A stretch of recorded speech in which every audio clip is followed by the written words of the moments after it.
it's time for my 2 cents. And I am your girl, Pastor Steph, and Shanti's. Hey there. Ooh, how is your day going? It is the 6th of June. We have been talking about this time coming up for some couple of months now. So we are excited to be on with you. If you were on with us for the past few weeks, we have been reviewing Bad Boys, the Bad Boys franchise, as well as Power Book 2 Ghost. And that's part of the Power franchise from Starz. And their big day is coming up.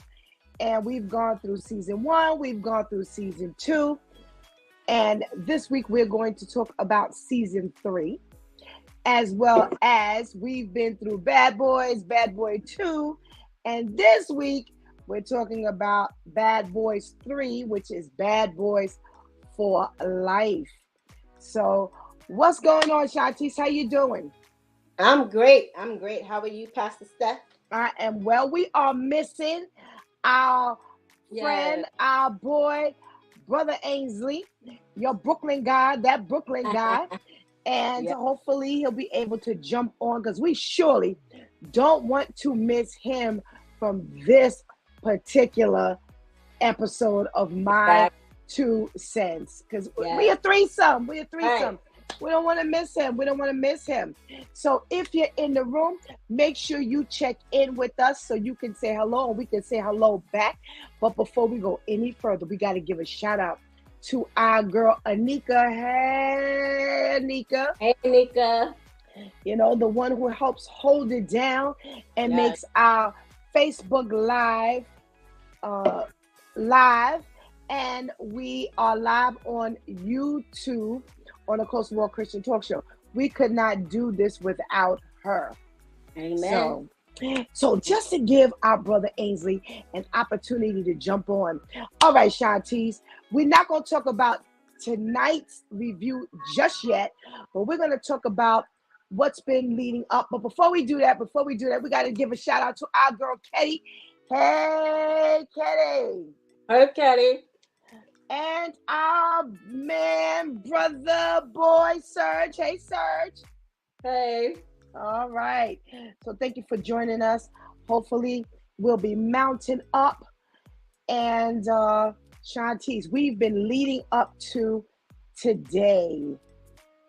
Part 3, series 3, or season 3, rather.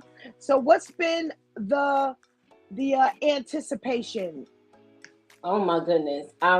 As far as for Bad Boys, the anticipation is just seeing if their chemistry, not really if it's as strong as it's always been, but seeing them, it's 4 years later since the last one.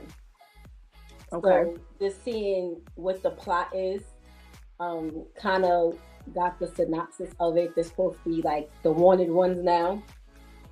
The ones that's being targeted. So that's an interesting twist. But as far as that's what I'm looking forward to for Ghost, Power Book 2. I'm looking forward to seeing how Tariq is going to get under the thumb of Noma, the Tejadas, and Effie. And, that's going to be bringing No, up you can't, no. I'm talking about leading up to season 3. I'm sorry. Episode and the 3rd installment. We can't go further yet. I'm sorry. I'm so excited.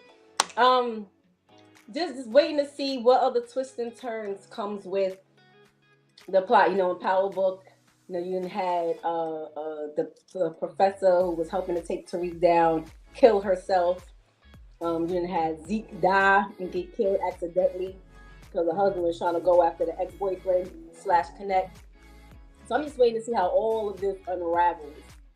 How the attorney is going to help to wiggle everyone out of getting out of this RICO case and all that. So I'm anticipating all that. Okay. Have there been any unexpected in season 1 or 2? But before we go any further, we're gonna say hey to our girl Vivian. Hey V. Hey. Thank you for joining us. Remember, if you're in the room, make sure you give us a shout so we'll know you're here and giving you a nice hello. So in season 1 and season 2, the way season 2 ended for Power Book, was there any surprises? The Professor Carrie being killed. That was kind of like, whoa. Whether it was you know what? Her getting killed wasn't a surprise. It being set up to look like a suicide was a surprise. Because with rewatching it, I was like, wait, it wasn't up in the air. Again, she did get killed. Monet did kill her. When I watched it the very first time, I don't know how, because I didn't miss any episode. It was like, oh, it's still up for debate. Did she kill herself or was she murdered? No, she was murdered, and it was set up to look like she decided to take her own life. So that was a bit of like a wood. That and how they were able to swindle the Detective Whitman to the house to kill him. Wow, okay. Yeah, I have to agree with you. The first time I watched season 2, I know that Monet was after her. I don't remember. There was a line that I heard in the recap that I don't remember hearing the first or the second go round, which confirmed the second go round. I kind of realized that, right, you know, she was murdered. But it wasn't until the recap that I realized that, hey, wait a minute. She said, if he wants you, he'll never come back to me. And I just didn't remember that. I didn't remember that at all. And I was like, oh, that's the proof right there. She killed her. And then when someone must have confronted her and like said something about her killing her, I think it was Whitman, Detective Whitman. Okay. And I was like, okay, there is proof number 2 that she killed her.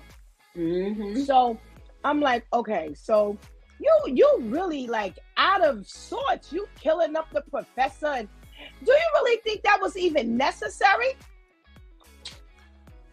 Yeah. You know what? Why? I mean, it was, you know, she was feeling all bad as she should have for manipulating Lauren into wearing the wire. And I love the way Tariq made her look stupid when he broke it down to her. Don't stand here and try to act like you care about Lauren now, her whereabouts. You knew that the few pills found in her room was not enough to guilt her or swindle her. You know, it's not like people who really do time and they become a CI to eliminate the time or bring their sentence down. Yeah, she was caught, but if it was, first of all, there was no trial to prove that it was hers. You just found it on the premises. Right. You know, in the same place she resides. Then on top of that, let's say it was hers. That would have been the first offense. And it was a few pills. It wasn't with the intent to distribute. You know, it's assumed that these are yours for you to use. You know, for her to take. So that wasn't enough for you to really try to guilt her into wearing this wire. Then on top of that, when she kept coming to you saying she wanted out, you kept manipulating her. Right. Into wearing the wire, knowing that she would have to testify, but you never said that to her, and you lied to her about who the real target was. So you should have felt that. When Tariq broke it down to her like that, she was standing in the dorm room looking stupid because Tariq was right. You know, so even if Lauren didn't die, look at all of the mess you helped to cause as you thought you were making things better and helping to get justice for Jabari. No, you were just as nasty as the criminal and as the DA. You know, because everybody's crooked to try to get what they want. So, yeah, you just helped everything to be worse. Okay. Now check this out. It ends, season 2 ends with Zeke being killed. And we know who shot him because that's who they showed, Lorenzo. And were you surprised that they killed off Zeke in season 2? Mm, a little, not a lot, because how far was that personality going to go in the series without him either getting beat up or killed? He didn't. That wasn't a character that really would have withstand the test of time in the Power universe, you know, unless somehow they were able to like revamp the whole swag of that character. Okay. When you go back from the initial Power, people like that never made it. You had tougher ones die. You killed Julio. You killed Julio. If you could kill Julio, you definitely can kill Zico. So it wasn't all that shocking. It wasn't. He wasn't someone who you could see like, oh, there's longevity in him being on the show. Okay. All right. That's fair. All right. I don't even know where to start because Zeke had to go. Didn't have much of a story to me. And you know what? That's the way some people felt. Like, okay, like you said, he wasn't really one who held a really big storyline. I'm sorry, y'all. Zeke was a big doofus. He was a big doofus. Now, when Diana blew it up and told the story that he really wasn't 17, 18 years old, but that he was 23, then it really showed that he was just one big doofus. I'm sorry. I mean, he was a cute little doofus, but he was just a doofus nonetheless. So I do believe that, you know, he was not going to stand the test of time, like you said, like Anika said. What did she said? Not like he was going to join the game. You know, right. He did. It really showed that he did not have what it took to be in the.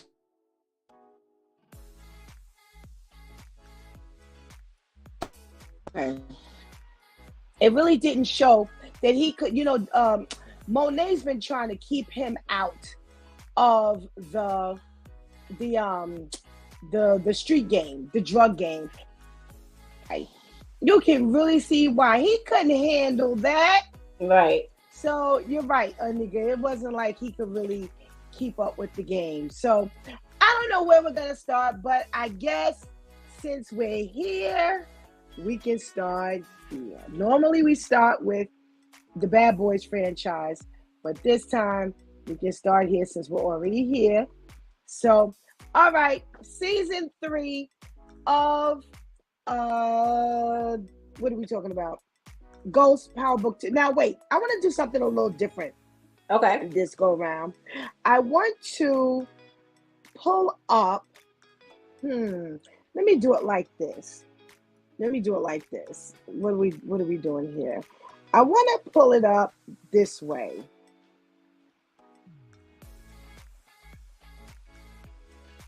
Let's put it up. Let's pull up the cast. So this particular season, there's an introduction of what's her name? Noma. That's one of the first people we see is Noma. Now, Noma gets introduced because Mecca gets killed in the climax of season 2. They have this beautiful blue diamond circulating from Mecca's stash. Everybody believes that it's Monet's ring, because he never ever talks about being with anyone else. And this ring goes on auction. They have this auction. This guy buys it for his fiance. And thus this introduction of Noma, who comes on the scene with the fact that this ring is ultimately hers. Mecca is her fiance. She's been looking for the ring. The ring was bought for her. Okay, Noma. What do you think of this Noma character? You know, after rewatching season 2, it was like, where did she come from? Because it was like that initially, the first go round, but after rewatching season 2, because Mecca was gun ho about reconciling with Monet, getting to know Zeke, taking Monet, Zeke, and the other Tejada children away. He didn't even just want to tear Monet away from her other kids. He was ready to put a trust fund up for everybody. How you do all that, but you got this faithful queen pin on the other side? How did that work? So it really threw me. Like, where did she come from? It would have been better off if she was like his connect. You know, like Mecca used to work for me, or me and Mecca were partners. Mecca and I were partners. And now my partner's missing, which means my money and or my product is missing. That would have been a whole lot, more convincing and tolerable than this whole love triangle thing. Like, that didn't make any sense. Thank you. I thought it was me. No, it wasn't you. When it came out, the initial season 3 launched, I was like, oh, okay, that's kind of odd. But when I watched it again, I felt the same thing. And earlier I wanted to turn to you and say, well, where she ultimately come from? Yes. Because that's the way I felt. I felt like this was too foreign. You wanted to introduce this woman kingpin, and you did. But to make her his fiance, and I watched it again today, and she's like, you know, I'm his fiance. She, you know, Monet, she finally meets Monet. She's like, well, I'm his fiance. And I'm like, no. Right. No. Who's here to back this story? Mecca is dead. Exactly. You could be anybody. Beautiful woman. But you could be anybody. Right. Mecca is dead. So he can't back this story that you were this secret fiance. I do believe there was way too much involvement with Monet. Had Monet run off from him and not decided to kill him, they would have been on that jet off into the sunset. Right. No indication that there was any woman, love interest, baby mama somewhere else, or baby daddy somewhere else. No. Right. No. Hey, Elizabeth. Hey. Thanks for joining us. No, that was whack. I thought the introduction of Noma was straight whack. And I was dying to ask you and Ainsley that today. I'm like, okay, maybe it's just me. Maybe it's just too much. It was too much. It was. Okay. All right. Who else? What else was the shocker and going into season 3? The end of Sax. Yo, no more Sax. What do you think about that one? Sax has been around since the very first episode of the original Power. And when I rewatched the original Power a couple of years ago, I was like, oh, he's been here since the beginning. Like, wow, okay. So for him to, and he was so shocked when he got shot. Oh, yes. Like, oh my God, this is really happening. Like that's the facial expression he had. Yeah. And as annoying as he was funny. Like this season, he said he made a mistake and slipped up and said something to Tariq. And then he said, just do me a favor and don't do anything St. Patrick-y. Because he's been in this family for years. So it's like, I know your father and I'm getting to know you, and you ain't too far off from what your father would do or try to do. So don't do anything St. Patrick-y, please, because then everybody's going to have more to deal with. But yeah, but Sax getting killed, who he got killed by was a nice little twist. Because he would have expected Tariq or maybe the Tejadas to kill him once they found out that he was the CI. So that was an interesting, and I think that's what made it more unexpected that he died. You know, because it didn't come from, he didn't get shot from the people you thought would have killed him. Right. Sax going was the last thing I would have ever thought they would have done. Exactly. I do agree. Coming from Davis's brother being the murderer, I thought that was ingenious because nobody saw that one coming. Right. And very unexpected. And as much as annoying as Sax was, you didn't want to see Sax go. Right. You didn't Right. want to see him go. And your heart just left your body when the look on his face, when it was like, wait a minute, I'm shot and there's nothing else that can happen but me dying. Yes. It was almost like he was saying goodbye. Right. But Right. now it was the end of Sax for season 2, but the beginning of Sax's reign in season 3 Oh when my he goodness. put out all these letters. What's your thought on that part? It's like he knew something was gonna happen to him, so it's like, let me prep. Let me get this distributed so that way my death won't be in vain. I'm gonna still be Saxy. Still, even in death, my personality is gonna show. That spitefulness, that pettiness, not spiteful, that pettiness. My pettiness is still gonna be alive even after I'm dead. I'm not gonna let you know where your mother is.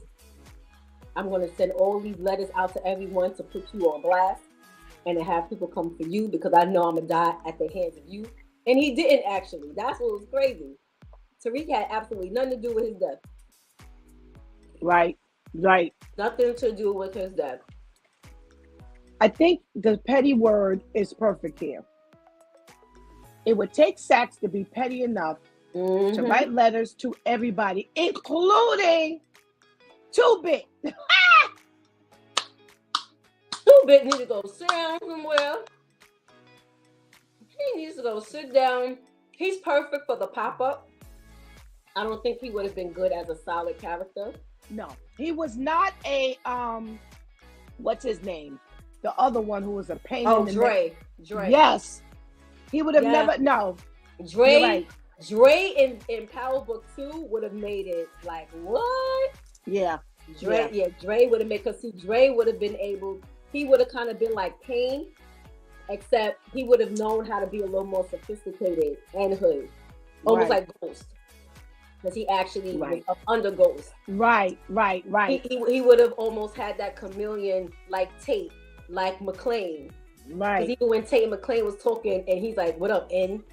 What up, and then Tate is trying to be sophisticated until McClane drops the bombshell, and then he goes, "You really trying to play me?" And then it's like, "Oh, y'all just gonna let it be known to make it a reminder that y'all hood." Absolutely.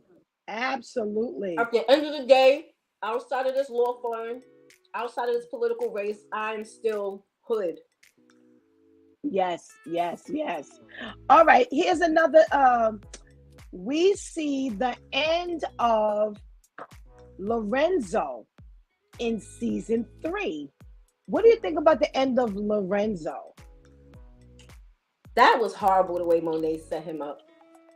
The way she went to the mother to get the mother and or the sons to do it. And it also showed how coward you were. He killed your son. If you all upset about that, why you didn't take him out yourself?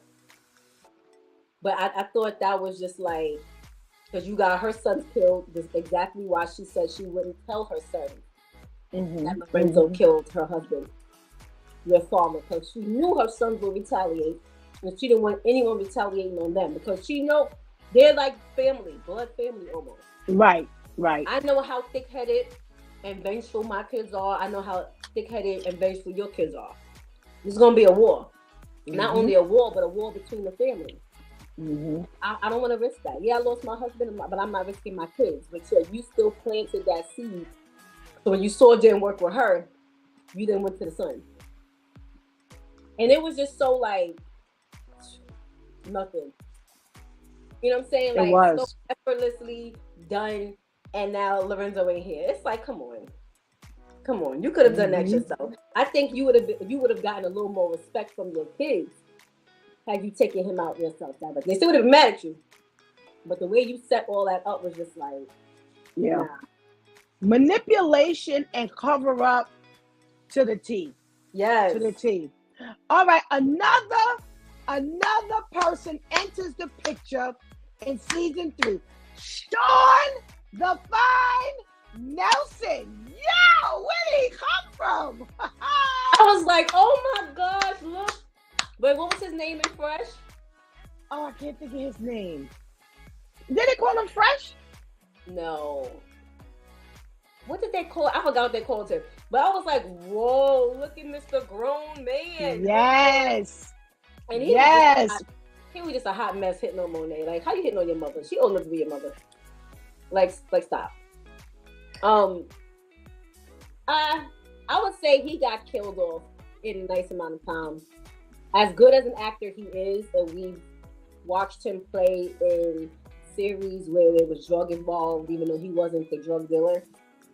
I don't know how he would have held up with this dynamic and this storyline specifically. I think maybe if it was a different type of storyline and maybe a different set of characters, he would have been good. But he was perfect for the amount of time he was there and the type of character he played. Like, okay. I'm beat, but I still want your mother. I still got my eye on you, y'all. Excuse me. Yeah, but I don't really see him going further than that. But when I saw him, I was like, oh, okay, we got Mr. Sean Nelson. Okay. And he looks good. Mm-hmm. Oh, he looks so good. He looked perfect for the role. He looked mature enough for the role. It wasn't like this babyface Nelson or someone who looked too old. He comes in as the new Connect. Right. And he was perfect. He was absolutely perfect, in my opinion, for the role. I thought it was a perfect. I would have liked to see him last a little longer, but I can't say doing what. Right. I do agree to leave him there. And I think what made his existence so iffy was when he was hitting on Monet. I think that's what kind of took his character. It kind of made his character short-lived. I don't think he could have lasted long like that. I don't think it would have. It wasn't a good look. It wasn't a good look. I think if they wanted to keep him on, he would have had to come in. Like the way they threw Mecca into the second season was excellent. He just did. He was a new Connect. He was a very strong actor. His presence was strong. He looked good. Right. So he was eye candy. You could take him. He wasn't weak in comparison to Lorenzo Tejada when Lorenzo got out of jail, or the few times Lorenzo was on and she went to visit him in the prison and had her conjugal visits. Right. He came strong and it was good. Sean Nelson, the presence was immediate. It was good, but it did not have that strength, the same presence. Right. And I think they lowered his longevity when they had him hitting on Monet because it showed his weakness. See, Mecca didn't show a weakness. Right. Even when he kept saying, "I want you, Nene." Right. I'm not leaving without you, Nene. He still showed a certain level of strength that kept him appealing. Right. Sean Nelson just looked like a little boy when he started hitting on Monet. He like a little boy that's like, "Oh, I'm fine. Get at you." So now let me shoot.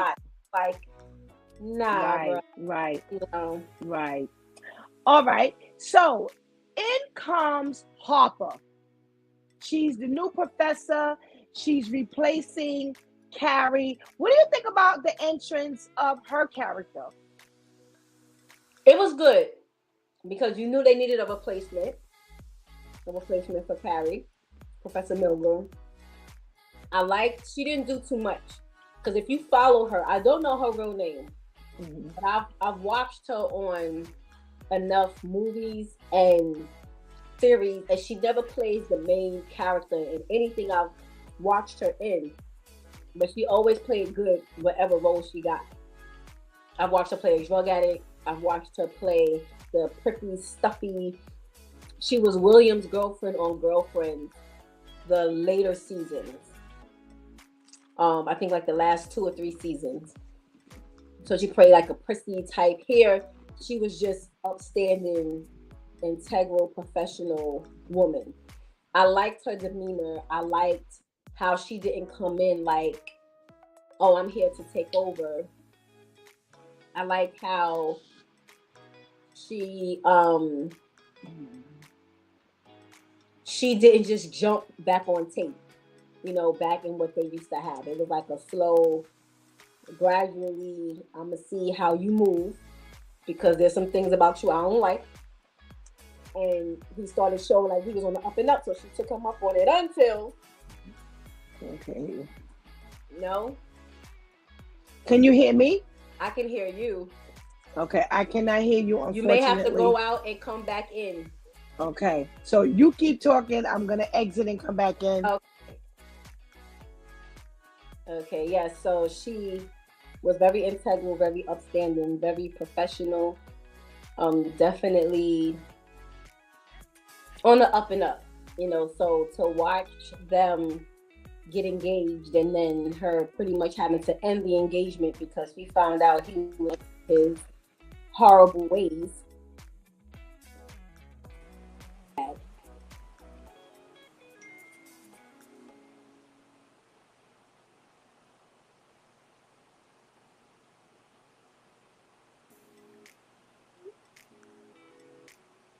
Okay, I don't know. I don't know if I'm being heard. Boy, we're getting a whole lot of traffic tonight, and I don't know what's going on. But I'll kind of fill in what I thought about Harper. I thought she was an interesting addition to the cast. She didn't go too hard. She didn't come on too strong. She didn't come on taking over. It didn't seem like she was technically replacing Carrie. She came in and she put the glove on, and she wore it well. And she had a different presence than Carrie did. Carrie had more of that pretty,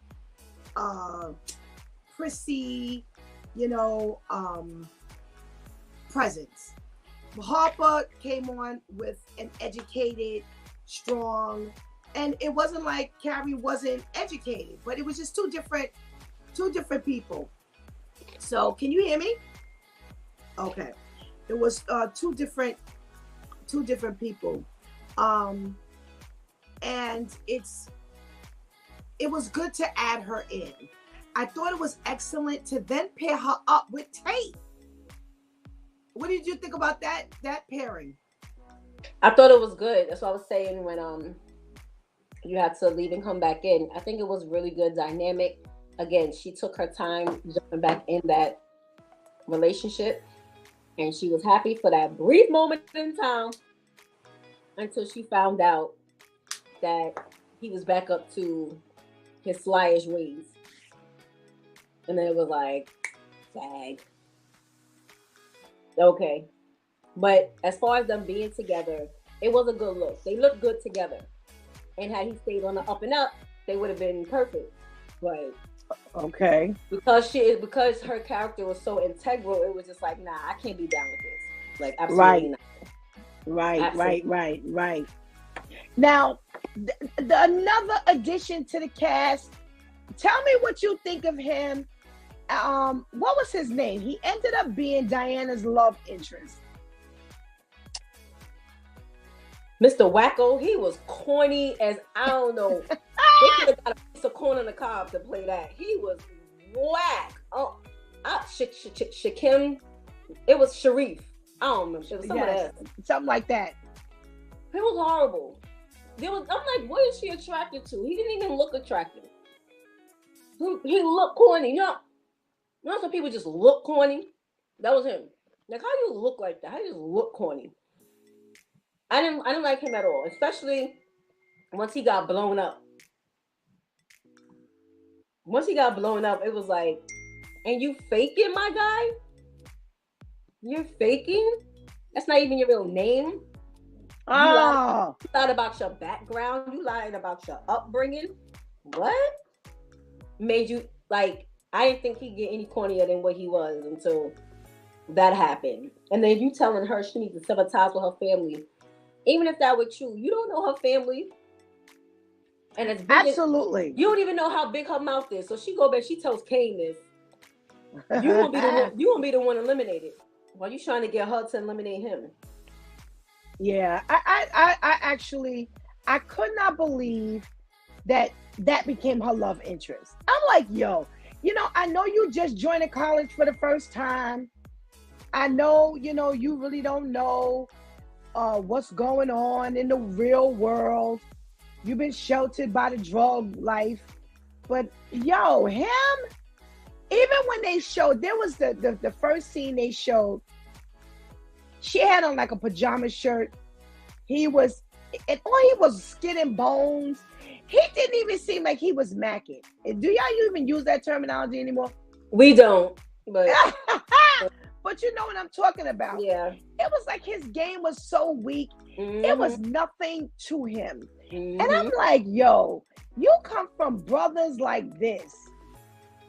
You end up with this punk? Oh. You end up with that meatball? Yeah, he was whack. And again, when, she was, when she was falling for him and ended up finding out that, he was not who he said he was, really. I was so glad. I was like, okay, then she'll get rid of him. What is it? Diane is another one getting boring to me. Yeah, she has no real presence. She has no real essence, especially when she's with him, she loses whatever bit of strength there is to her. So they could have done without him, in my opinion. They could have really gotten rid of him, done without him. And I really hope we're done with him for season 4. No, please get rid of him. Please get rid of him. I agree. What I was going to bring up someone else, and okay. So what do you think of this infusion of Angela's nephew? I think if they were going to do that, they should have had him in a more dominant role. For him to be Angela's nephew. See how Blanca came back and she was helping on attack? He should have been involved in that. Because he's another corny one. And for him to have been the nephew of the woman who compromised for Ghost, I think it should have been a lot stronger. I think his role should have been a lot stronger. He didn't do enough. Absolutely. No, and you just can't leave him in the background, but he's supposed to be Angela's nephew. It made no sense to even have him there if he was going to be so silent. Right. Well, listen, our boy Ainsley, the guy from Brooklyn, is on. He's joined us. So come on, Ainsley, come on in the room. Hey, what up? Is that Ainsley? Hey. And I'm not in Brooklyn. That Brooklyn guy. It's okay. You still from Brooklyn. We're not claiming you yet. We're not claiming you. Brooklyn ain't too much nice. Well, listen. We've been talking about all of the additions to season 3 of Power Book 2. Who was your most favorite new addition to the cast? You've got Noma, you've got Sean Nelson, you've got the one who plays Harper, you've got the one who plays Sharif. You've got quite a few people joining. Oh, there's one more guy, and I'm going to bring him up. Well, who's your favorite new addition to the season 3 cast? Oh, say again. I think it was Norma. That's Mary J, right? No, that's Monet. I'm sorry. How can I forget that? Oh my gosh. I'm not thinking straight, right?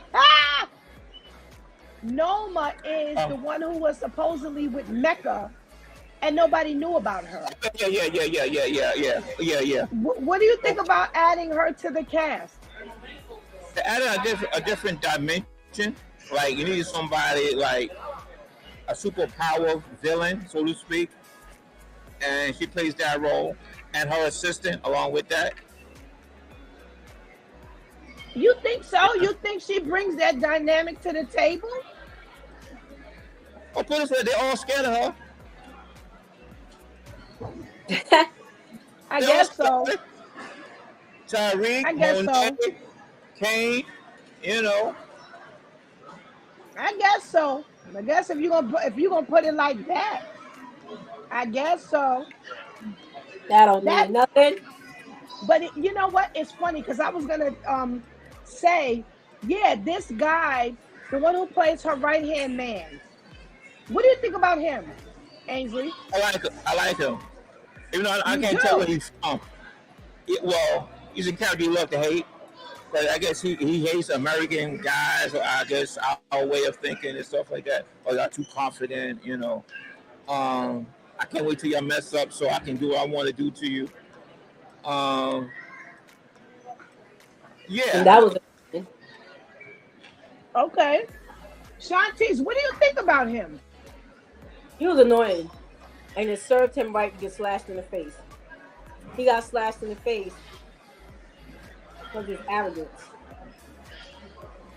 Not just so much because Noma felt like he betrayed her. He was too arrogant. You're number 2. Play your position. Because you kept trying to trip those kids up, and he kept getting pissed because any assignment he gave them, they fulfilled. So like Ainsley said, I'm trying to trip you up so that now I can have you in this chair taking each tooth out one at a time. But I'm not giving you, you're not giving me the opportunity to be able to do that. Right. One of y'all, all of y'all are doing your part to make sure that this pass gets met. Okay. It was like, just play your position, Eden. Play your position, wherever they from. Okay. He didn't slash because he didn't keep Norma informed what was really going on, right? Right. She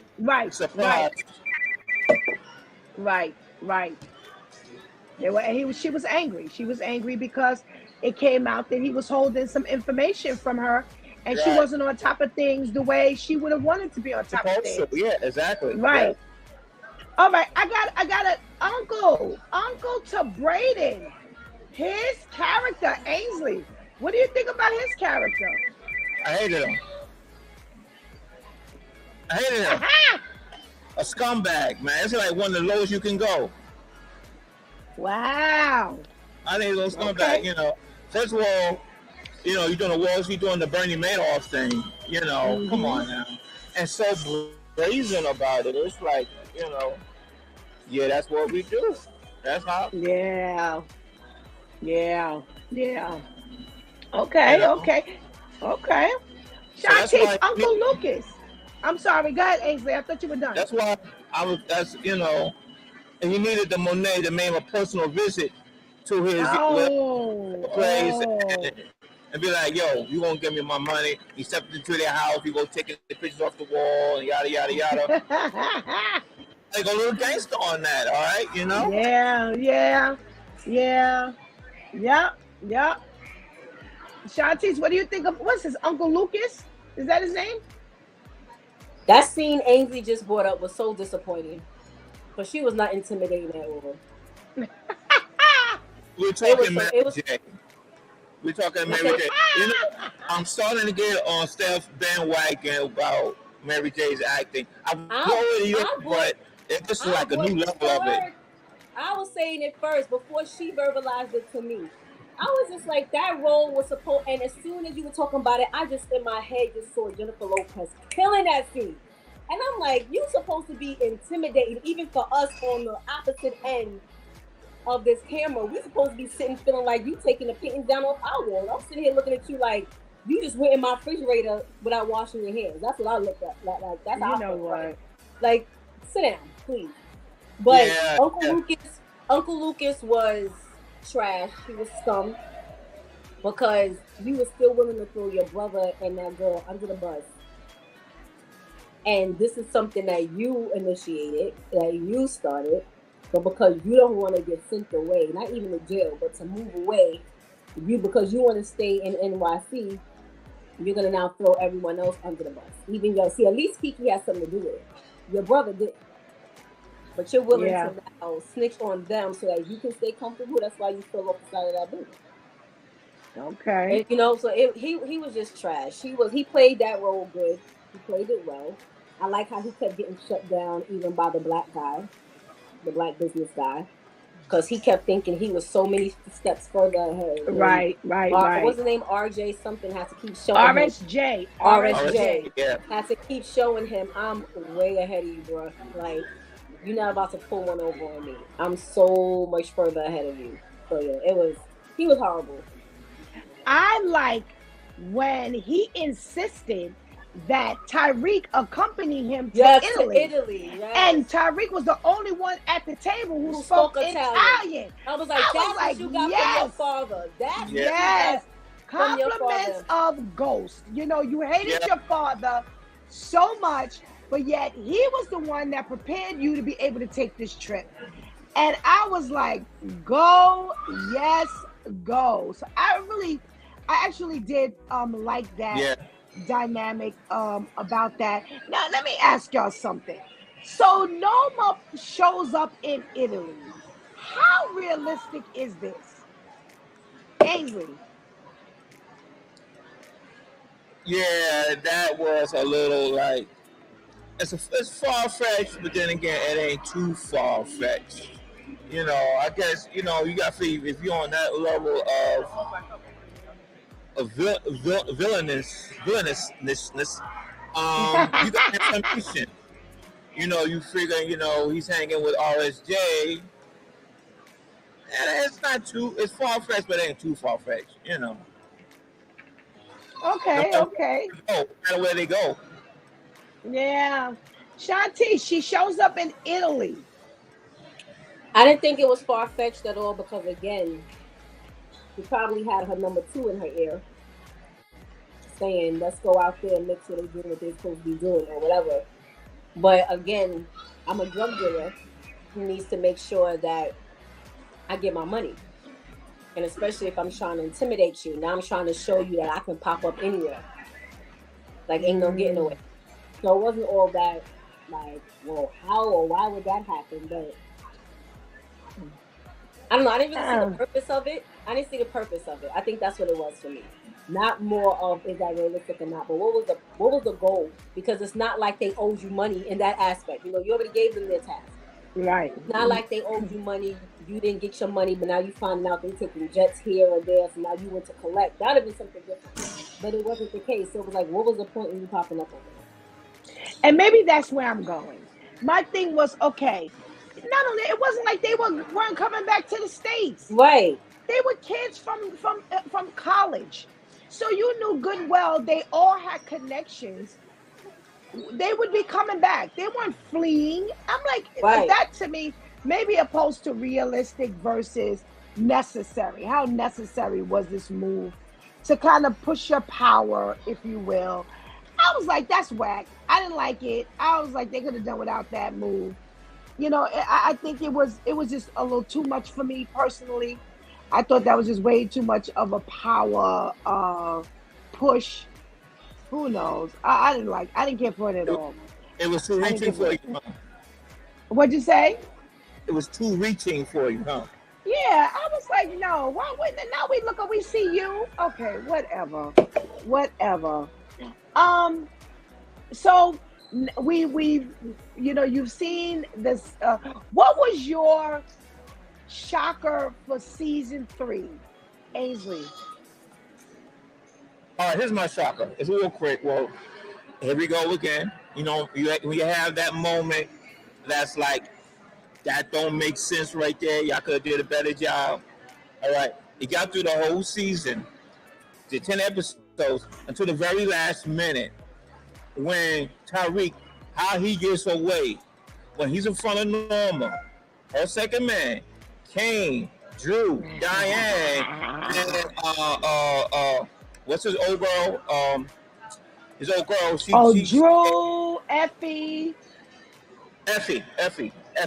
because she even told Norma, yeah, he's about to try to get your daughter and stuff like that. You find all these people, and yeah, your man comes behind you, Braden, comes to save you. But come on, you get in front of all those killers, and you manage just to escape that. Come on, that just don't. That's a little bit. That don't make no sense right there, man. He was pretty much around. I can say myself, come on, you don't just right. Not Okay. and I was like, nah, that don't make no sense right there. Okay. The season ending, but I was like, come on, that don't make no sense. Not to me, though. Okay. Shantice, any shocker for season 3? Finding out Lauren wasn't dead was a shocker. Okay. We already spoke about Sax. I can't really. I was about to say Effie and Kane, but that wasn't too big of a shock. Because once he paid her tuition, I know that got her open in more ways than one. Yeah. We know that was going down. Right. Yeah, I think those would be the only two that's like, wait, what? I think it would have been a bigger shocker for us that Lauren was still alive if we didn't realize she was alive until they went to go arrest Effie. And she said, well, what are you arresting me for? And then Lauren took the window down. I think that would have been a little more like, oh, snap, versus them just putting the camera on her. She said, how long do I have to pretend I'm dead? Because I was still like, wait a minute, she didn't die. But okay. Yeah, but other than that, I can't really think of anything else that really had me like, oh my gosh. Okay.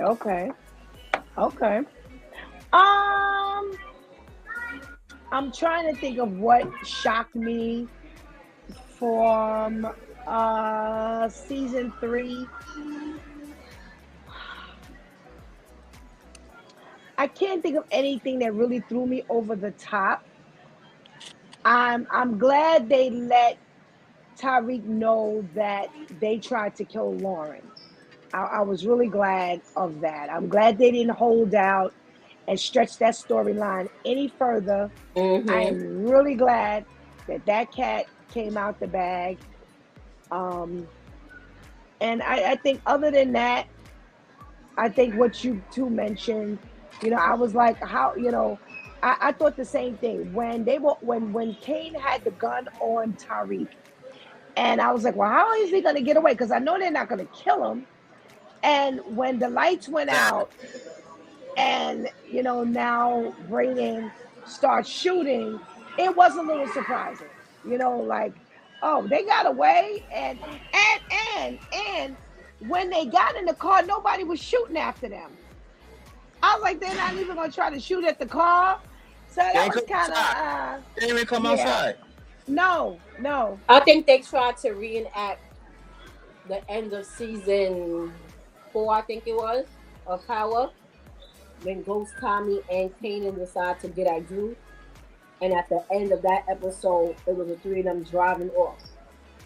I think that's the scene they were trying to reenact. But nobody was really after them. So it was a little, at that point, a little different. I get what you're saying. Yeah. Because immediately when they show Brayden and Tariq, you immediately think of a Tommy and Ghost reenactment. Mm-hmm. Mm-hmm. So you kind of, get that picture. I think what kind of shocked me was the reappearance of Tommy at the house, and him and Tasha, end up, making up, and, because they only got one another, if you will. So I guess, if anything, that was kind of shocking to me. So what are you hoping for in season 4? Tonight at midnight is the time. So what are you hoping for in season 4, Ainsley? Also tonight? Yep. If you have on demand, you can watch it as early as midnight. Okay. All right. What are you hoping for? I hope season 4 end with making sense. It gotta make sense. You know what I'm saying? It's like it can't go through this. I'm expecting a whole lot of people to die off. I expect some new people to come in, some people to die off. But I hope it ends right. Don't end like how season 3 ended. Me thinking that don't make no sense. Okay. I'm expecting some twists and turns. I like Davis, Method Man. Um, I'm curious to see the new detective. What's the new Michael guy? Ealy. Michael Ealy. What you got 2 thumbs down for? He I doesn't can't like stand him. Good. I That like means you him. want. That means he's going to surprise with his acting skills. Ah.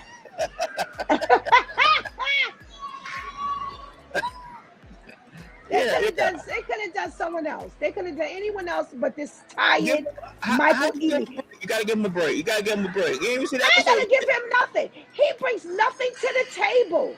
You never see, and no, he doesn't. It's always this laid back. Tariq St. Patrick. I'm going to do this.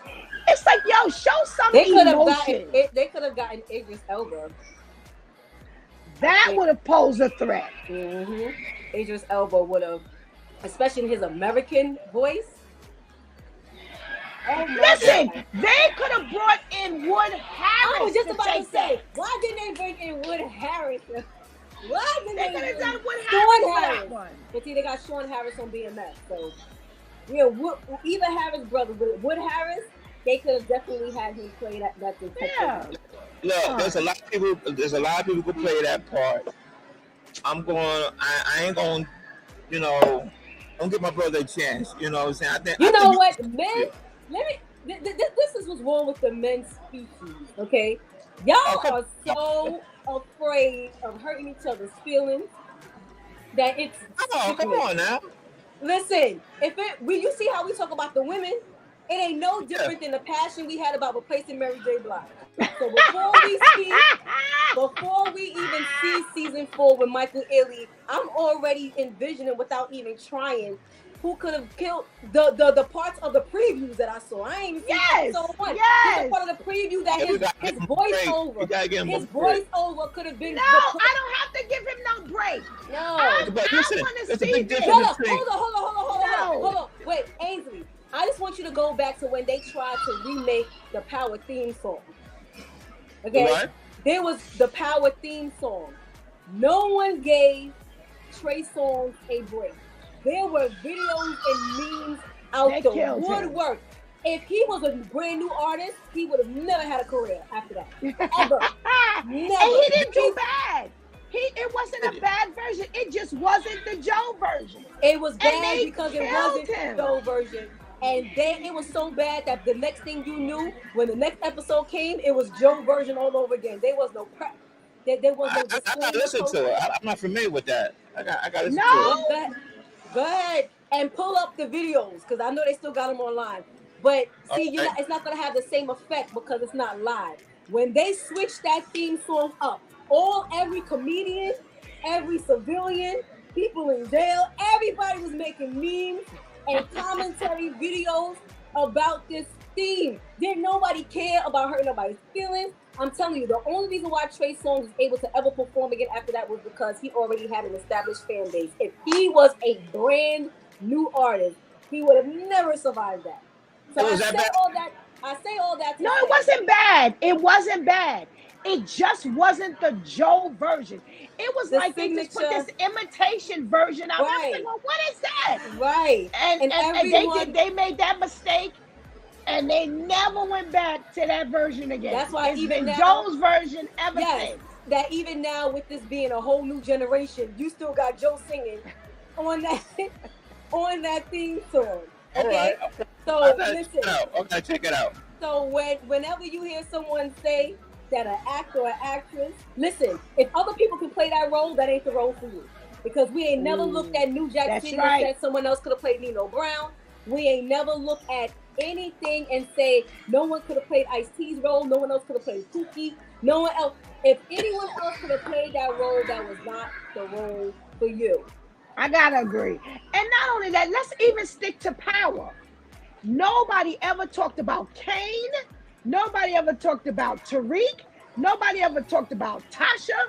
No, there's not one person other than Mary J. But here's my thing. Here's my thing with this whole Michael Ealy preview. He brings nothing to the screen.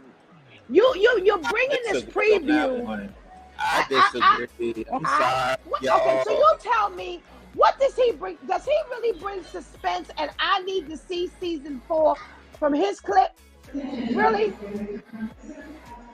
Right. You got to think. The little bit I seen, it was so small. I always say like it's like one clip. But that's the point of a preview. That's the point of a preview. Right. We ain't supposed to get more than a clip. Right. You're opening this trailer. The trailer is opening with his voiceover. That's what we were saying. Even his voiceover. If you just think about Idris Elba's voice, even in his England voice, it would have had you like, oh, okay. And then when the camera hits him, like it hit Michael Ealy, and him and Tariq is getting there face to face. I thought the same thing past the Steph. It was just like, I'm more in tune with Tariq. And I think because Michael Ealy didn't bring anything to the screen for me, Tariq's face is what makes it even more powerful. Yes. Because he's really sitting there like, nigga, you ain't saying nothing to me that Jabari didn't say, that Professor Milgram didn't say, that Councilman Tate didn't say, that my father didn't say. Like, it makes his emotion was great. And had it been partnered with a stronger actor, it still would have been great. But because Michael Ealy was just like, what? Tariq's expression is really like, and that is what I love about the opening of the trailer. I'm always waiting for like, where's Tariq's face? Because he's really standing there like, you really finna try me, bro? Like me? You really finna try me? And you're brand new? You really finna try me? It was no, like she said, there was no like, and for someone on the, we're supposed to be feeling that. I didn't feel that. We're supposed to be feeling that on this end. I didn't feel that. So what did you feel, Ainsley? What did you feel? I just see him like he's on the cast. I'm like, all right, I know he's an experienced actor. You know, he's an experienced actor. You know what he's doing. He plays his part. The stuff I seen him in, he did his thing. So I'm like, all right, I'm gonna see what he's gonna do in it. I'm giving him the benefit of the doubt, the same way like I did for Mary J. Blige. But Mary, she ain't up to the hype. But I ain't gonna dog him just like that, man. Just off the dribble. Come on. Let me tell you why you can't play around. Let me tell you why I also had a problem with this whole detective. First of all, the line that they have him say, Tariq St. Patrick, something like, I'm going to take you down like you should, like your father, something to that effect. First of all, it's been 3 full seasons. We ain't heard of this detective. We ain't seen this detective. Nobody's ever mentioned his name. He's never been referenced. How you got such a vengeance for him? And you ain't never, now, let me tell you something. Remember, what's his name? I think his name was Mott. Remember the Korean guy or the Asian guy from the franchise, that Fast and Furious franchise? Remember, he was a part of that whole team when they were trying to take down Tommy and Ghost. Had they brought him back with a vengeance, I could have gotten with that one. But how you brand new to the table? Even, let me tell you something. Blanca would have tore that line. Yes. She would have, because she's got vengeance. She's been from the original power. Right, and she's been after the whole St. Patrick family. How you got this brand new person so determined to get you, and ain't nobody, and where you come from? That's why you gotta watch it. You gotta watch it. You gotta watch it to see where I will, but it ain't for him. But it sounds almost like Angela's nephew. So you're there, but you're pointless.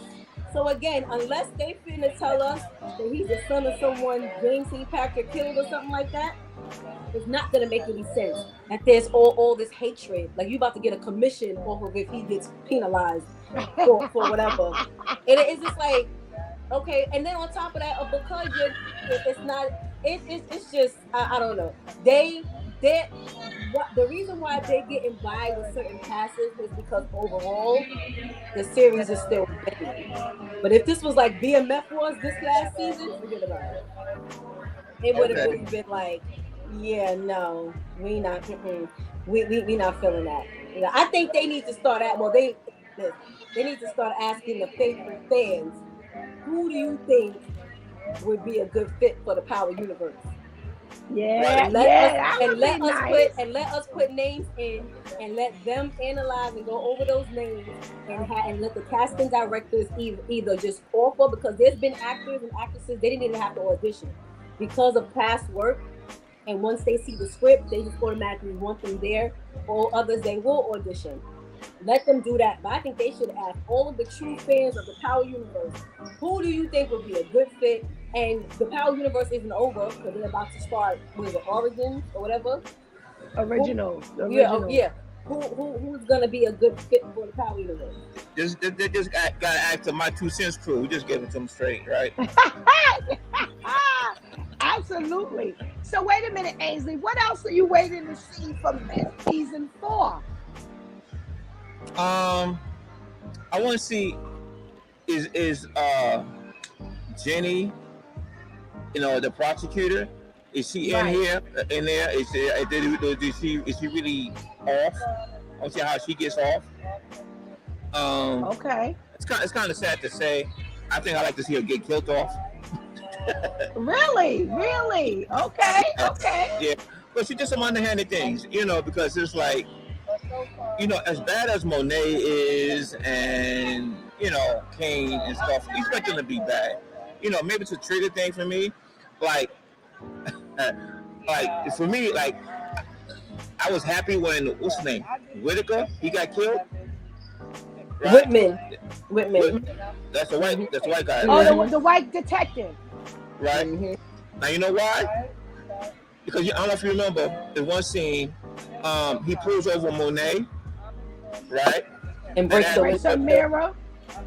Yeah, the side view mirror. Yeah. You know how much the side view mirror costs to get fixed? Especially on a Range Rover. The Range Rover? Especially on a Range Rover. That was totally unnecessary, man. I mind you do your job. Be zealous. But you crossed the line right there. So I was like, you got to go. And same thing with Jenny, man. Pull up justice when you saw, dipping and dabbing and, trying to twist the law to make it fit you, or all compromise investigations. You gotta go. Okay. So I want to see what's going on. I want to see if she's gonna be written off. I like to see what holds more for Davis. I like Method Man. Because seems like he's getting deeper and deeper and deeper. Yeah. Remember, he only started out just being an attorney for for Tyreek. Tyreek trying to get his mother out, and that's it. And now he all with Monet. Yeah. and stuff like that. And his brother killed killed Sachs. Yes. Okay. I'm just curious to see. I don't know. I don't know. I can't even say. I'm just curious to see what the writers are going to pull out. Okay. Shantice, what are you looking forward to in season 4 of Power Book 2 Ghost? I'm looking. Really, the slurping of the soda? I'm waiting to see who's going to get killed off. Jenny is a perfect one. She needs to go first. Yeah. I'm tired of her long neck.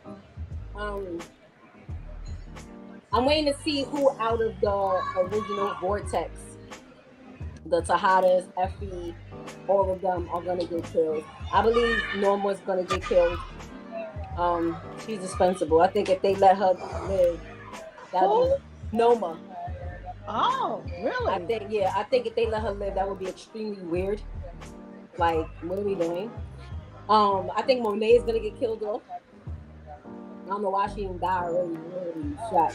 Wow. I don't think Kane is gonna get killed. I think maybe Drew. Diana might end up in a wheelchair. I don't know. She needs to be gagged and tied up somewhere. She's just annoying. She's annoying. I hope Braden doesn't get killed off. I really hope Braden doesn't get killed off. I'm really hoping he doesn't, because it looks like this season is really, again, like season 5 when Ghost and Tommy were kind of reconciling, but now we have a common denominator we trying to take out. The three of them trying to take out Dre. So we're gonna put our differences aside to get this one out of here. That's how the vibes I'm getting from this season. But I'm really, I'm of course the the storyline and actually what happens, but to see who gets eliminated. I'm wondering if Tate is gonna get killed off because McClain kind of mentioned something like that, like they pretty much ready to take your head off. But the only thing that's gonna help you is if you help to drop the charges against Diana. Okay. That's the only thing. Nah, they ain't going nowhere. Tate ain't going nowhere. I don't know. I'm kind of like I'm kind of like prepping myself for the unexpected because this is the final season. Okay. So where it's like, oh no, they wouldn't do this. They wouldn't. I don't know if they gonna come out. I want to see if Ghost is gonna walk on the camera, which is one of the reasons why at midnight of every week I'm gonna be watching because I don't need no spoiler alerts going on social media. Because I feel like this is gonna be like season 3 when Tommy killed Holly, and someone made up a fake obituary with Holly's picture. Well, Holly's picture on it, and it was all around social media. They be acting a fool on social media. I don't know what they're doing. They're gonna win. But yeah, I feel like this is that season, and this is why they broke it up. Because they want to keep us on our toes, but I feel like you're really not going to be able to like tell what's gonna happen because their writing has always been good, but I really hope it's like extra good where every episode catches you like, wait, what? And a good one, not a why did they do that? So I'm really hoping like Unique in Raising Kanan, how he walked in the last episode of the season when we thought he was dead. I'm like, please I know they're gonna have to pay him money to even make the cameo, but give him his money and let him just walk up on camera. He ain't even gotta say nothing. Let him just walk on camera. Let us see him. That's what that's what I think is gonna happen. I think even if it's not for this first set of episodes in June, that second set of episodes in September, I think they're gonna bring him back. I think they're gonna bring him back. I hope they bring him back. It would be a definite spark. I think they're gonna show Tasha a little bit, and I do believe that they're gonna be reconciled. He's gonna be reconciled to his mother and his sister and his grandma. So I am hoping that. I am too waiting to see who they take out, because that's going to be something that everybody's kind of, like you two have said, everybody's kind of chomping at the bits to see, okay, who's expendable? Because once these people go, now how do y'all move forward without those people? Right. I think Kane is too strong for them to kill off. I don't believe that they're going to kill off Braden. He's too lovable. Yeah. I think people want to see Braden too much. Davis, they're not getting rid of. They're not going to get rid of Davis. So I think those three are definitely, outside of Tariq, those three are definitely keepers. And they're not going anywhere. So right. I think everybody else is expendable. I do believe Drew is going. I do too. Drew is going. I do believe. There's a snippet of her screaming to the top of her lungs. And she doesn't love Diana like that. And she's not that close to Kane like that. So I think it's going to be Drew. It's going to be the one who goes. So I too, like the two of you, I'm waiting.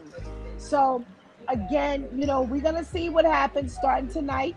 I think this is going to be one of those episodes where, they got like millions of people watching, and we'll see. All right. Tomorrow night, June 7th, will be the 4th installment of Bad Boys. Bad Boys Ride or Die. Let's talk about Bad Boys 3. Bad Boys for Life, Ainsley. Oh, okay. Bad Boys 3. See, Bad Boys 3, they came out in 2020. It's about Yes. 17 years after the second one. Second one came, first one 1995. Second one was 2003. So 17 years. And overall, I would say it was entertaining. I liked it. I still say number 2 was the better one. I think the third one, it changed up a bit. To me, it lost a little bit of the chemistry. The chemistry between Will and Martin was still there, but it wasn't as, you didn't see a lot of that dynamic as much as I would prefer from the second one. Now, I understand that 17 years later, you shouldn't be able to do what you was doing 17 years ago. Lord knows I can't do the same thing I was doing 17 years ago. But also, I realized the whole, it's like the flavor of it changed. And you can really tell because I think there's 2 directors who did the first 2 and the director who did this one. Right, it's different. Yeah, so you can tell the cinematography is a little more different. And, and it's the first 2, there's plenty of scenes that I was like, oh, I like this, I like this, I like this, I like this. To me, and that was the third one. It was a lot more limited. I thought overall it was entertaining. Now we see Reg done got Martin's daughter pregnant. Reggie, and it finally tied the knot, which is cool. One thing I was not expecting, I wasn't expect Cap to get killed. Yes. That caught me by surprise. That was a surprise, and I'm like, we love Cap, man. I love his character and stuff like that. So, and the way it ended, you would kind of expect who should be in season number Will's supposed son to have a part in the next one, the 4th episode. Yeah. And stuff like that. So, it was interesting. I like it. I thought it was really cool. I wasn't looking for it. I was checking out some other people's reviews of the third episode installment, and I heard somebody say, I really didn't like the first and the second one. I was like, you lost your black card. And then I realized, but then they weren't black anyway. So. Oh my goodness. I was only one person, but I thought it was entertaining. It was okay, it's the same old crash, hyper scenes, car, all that kind of shoot 'em up stuff. But I liked it. It was good. I like the second one better. Okay. Well, just so you know, this budget was $90 million. It grossed $426 million. Wow. It only took $90 million to make, and it grossed close to $500 million. Wow. So they made their money. And like you said, you can see the difference. Shantice, what's your reviews on Bad Boys 3? It had its funny moments. It wasn't as funny as, especially one. One is my favorite. And it wasn't as funny as the first 2. But it had its funny moments. I definitely liked the dynamic of Bill and Reggie. Megan. Teresa Randall finally aged. Martin's wife finally aged. Yeah, I don't know. I didn't have too much. It was the kind of funny dynamic that it ended up being Mike's son, whose mother was someone he dated when he was undercover in the beginning of his career. That was an interesting plot. I would have never thought of anything like that. I know it was a different dynamic. I love the club scene. When they went to go get the one that they used to coach. And Mike is on one side and Mark is on the other. and Martin danced on one side. And Martin was like, when I say go to, you say yeah. And they just danced. I'm like, they stupid. But I think that was the best scene for me. It wasn't as impactful as the first two, but it was definitely something that had you interested in watching. You know, I don't remember, because I remember we all whole family went to the movies to see that one. But it wasn't like, okay, is this over yet? Not at all. It just wasn't as impactful for me like the first two. Okay. Serge says the funny part was when Marcus touched the big, what is it? The big knot. The big knot. He was like, wait, it's calling me. Then when he said it's calling me. That was one of my favorite spots. Yeah, he was like, it's calling me. But then he went and touched me again. So about one more time.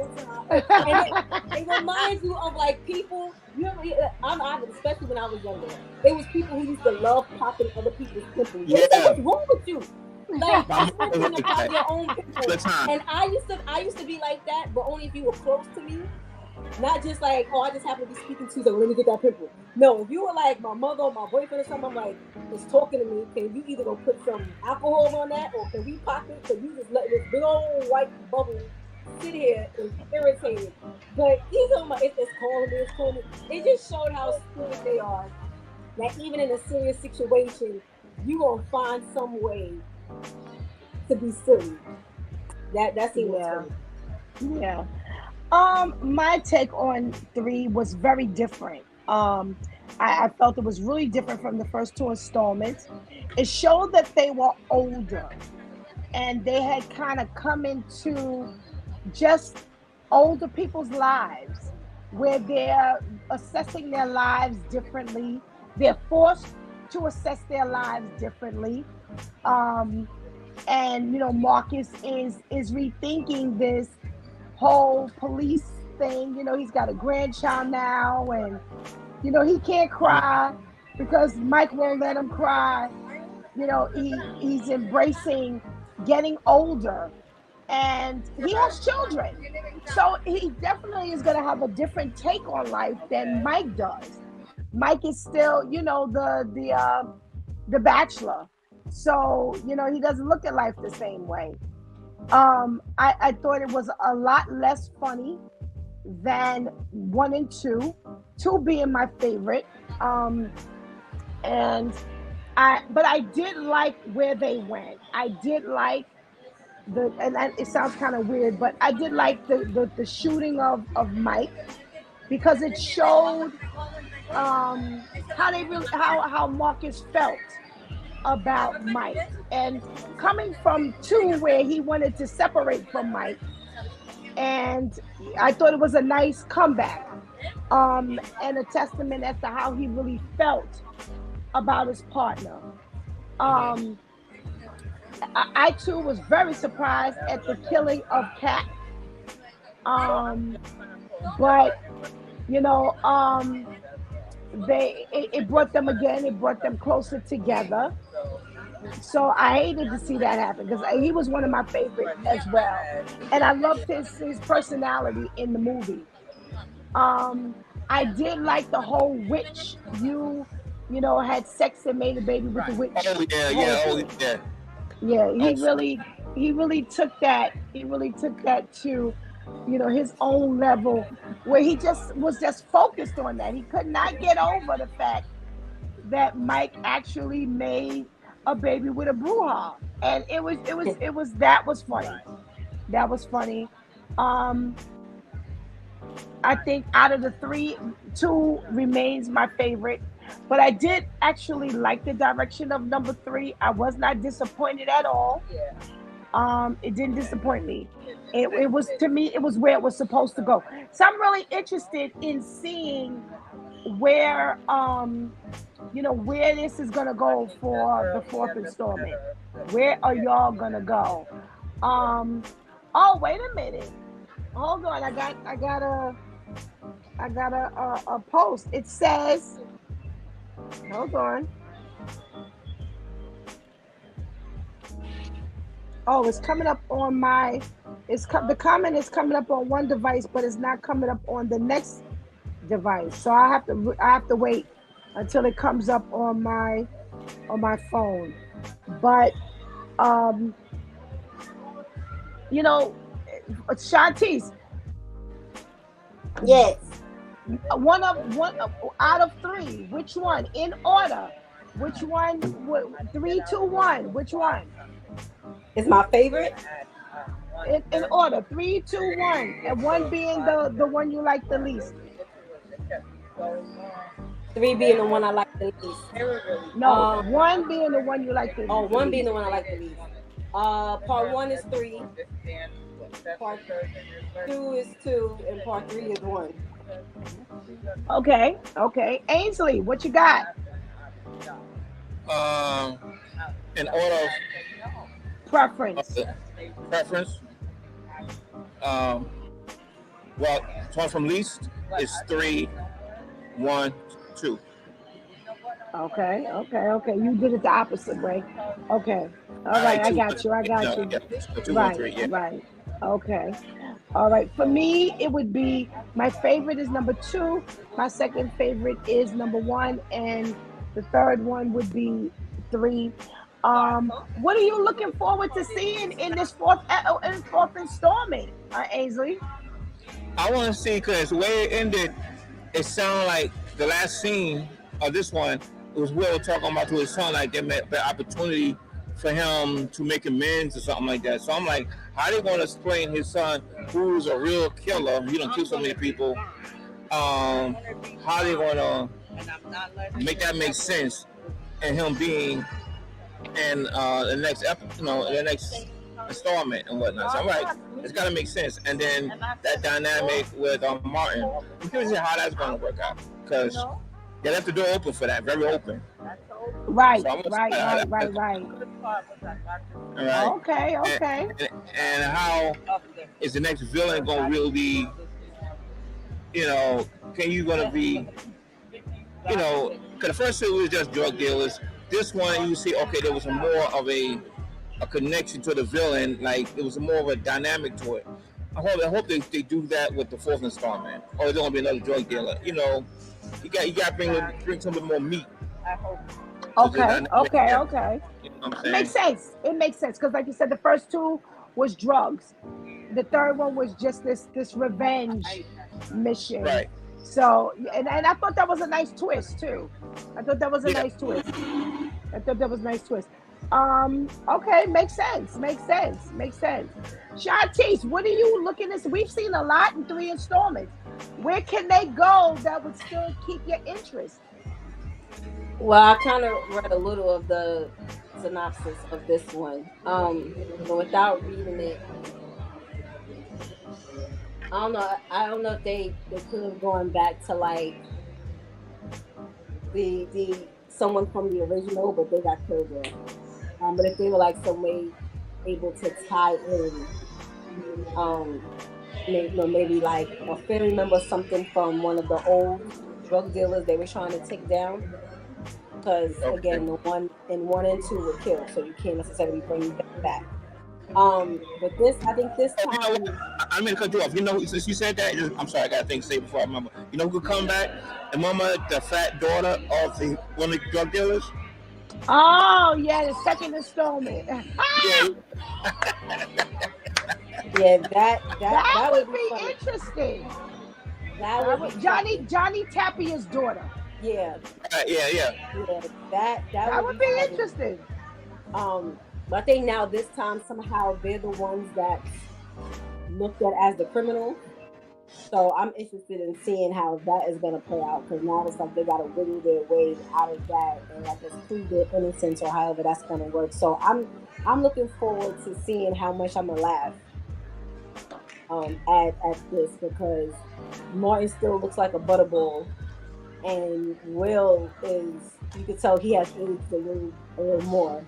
So I'm really interested in seeing how like older, again, like Pastor said, older cops or older partners now who've been in this field for how many years, how they're now going to work with a whole younger dynamic of criminals and whatever else. So I hope they have a really good supporting cast. I'm interested in seeing the supporting cast as well, because like part 3, they had the younger set. Right. What did you think? What did you think of infusing that younger set of I think they call them ammo. What do you think of them infusing the 3 of those individuals? It was pretty okay. It wasn't anything like if they weren't there, then the movie wouldn't have been what it was. But it was alright. I don't. It wasn't something that was really impactful, but it wasn't something like get them out of here. So it was like I could take it or leave it. Okay. What am I looking for in episode 4? I'm really interested in where they're going. I think making them criminals in the eyes of the people, the community would be very interesting. Because they've always been very upstanding cops and hardworking cops. And in the very first installment, remember there was that lady who was after them, after the team and things like that. And so I'm really interested in seeing where they're gonna go, because I can't I can't think of where they would go that would interest the viewers. So I would love to see them try to get out of looking like the criminal. That would be funny to me. I think there would be a lot more comedy in that than in the third installment, because the third installment you had Mike being almost murdered. You have the captain being murdered. So it wasn't a whole lot of room for comedy the way it was in the first 2 installments. So I think them trying to work their way out of being looking like criminals would make for a very comedic movie. So I'm interested in seeing. I understand Teresa Randall will not be back, which is a little disappointing. Really? Because she's not coming back to the 4th installment. I think they're going to settle Will down. That would be interesting, in him finding some love interest and trying to handle a solid relationship. I think that would be interesting. Settle down. Yeah, I don't think. I think him still being this older player, I don't know how that's still gonna ring. So I wouldn't be surprised. I wouldn't be surprised at all. Yeah. Sir says, I like that Mike is the captain now, and I want to see how they're going to make him the next. Oh, how they're going to make him the next installation. Well, the woman became the captain, not Will. Right. The woman. They remember they had a cake for her becoming the new captain. Right. She's coming back, I'm sure, as the replacement for the captain. So I'm interested in seeing where they go. Bad Boys 3, Bad Boys for Life. Ainsley, click it or kick it. Oh, click it. I give it a click. I wouldn't click it as much as the third one, but I also give it a click. Okay. Shantice, Bad Boys for Life. Click it. Click it. Click it. All right. I'm making it go dark right now because I want to read this comment that just didn't seem to come up on my. Oh, I see why it's not coming up on my thing. It says Reggie is from the Bronx, the Crotona area. He was 15 at the time of doing the movie and had a baby at the time. He was on the news last week and he hopes to be in many other parts. So that should be nice. That's an interesting piece of fact. Thank you so much for giving us that little piece of trivia. And he was 15 with a baby. Wow. So it's good to see that they kept them around for the third installment. So let's see how him and Megan do now. Sir says click it. I say Bad Boys for Life. Click it. So listen, everybody. Tonight is the night. Midnight on demand. Starz on demand. You get to see the 4th season of Power Book 2 Ghost. Oh, okay. Kenny says click it. Anika says click it. So we got a unanimous click it. So let's see what holds for Tariq and the Tejada family, and for Davis McClain, and for Jenny Sullivan, for Effie Morales, for Lauren Baldwin, for Jenny Sullivan, for Blanca Rodriguez. Let's see. Okay, our other vote is click it. All right, so I can't wait, God spares, for us to be here next week, Thursday. You've got all week to see those 2 things. 4th installment of both Power Book 2 Ghost and Bad Boys Ride or Die. So come back next week and let's vote whether we're going to click it or kick it. Ainsley, travel safely. Yes. Thank you so much for joining us tonight. Have a wonderful evening, and I can't wait to get back at y'all. Likewise.